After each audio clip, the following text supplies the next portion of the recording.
The more Mary delved into the recovery of the database, the more she became tangled in the old story buried inside it, almost as if her own memories were finally brought back to life. She had learned enough of the old code to understand that the Quaid held technical instructions, not the story of her ancestors, and she was a little disappointed about that. After all the secrecy and the sacrifices that kept the sacred book from being lost through the centuries, she expected it to reveal the meaning of life, or at least provide some moral guidance for her future. On the other hand, the database was a never-ending source of wonder, an entire alternate history her generation knew nothing about.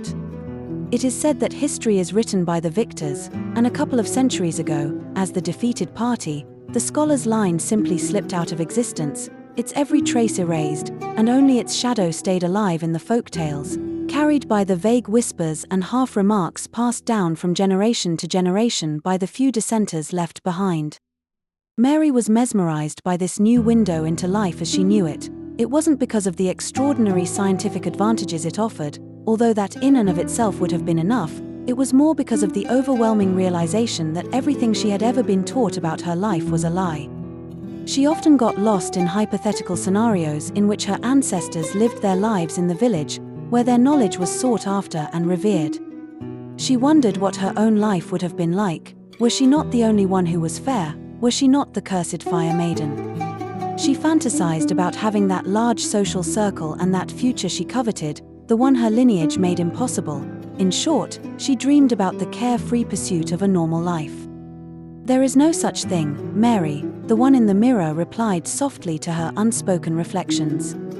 "I'm not sure what you mean," Mary answered him, blushing with embarrassment for having her deepest thoughts exposed. "There is no such thing as a normal life, my dear. What you see in front of you, what you discover, that is what's real, the rest is just a fairy tale," he said kindly. Layers upon layers of the ancient story mingled with her thoughts and tried to recreate the unfinished puzzle of her alternate life, the idealized one where everybody sought her company, where she was born to a well-situated family, where she led the parade on the Feast of the Harvest, where many eligible young men competed for her attention. Even if she could have that life, which under the circumstances was about as likely as being elected to council, what would she do with it, really? What wonderful things would she miss in the process? What projects would she have to give up for the pleasure of afternoon tea, being socially desirable and partaking in village gossip? She suddenly realized that the life she had coveted for so many years would make her absolutely miserable.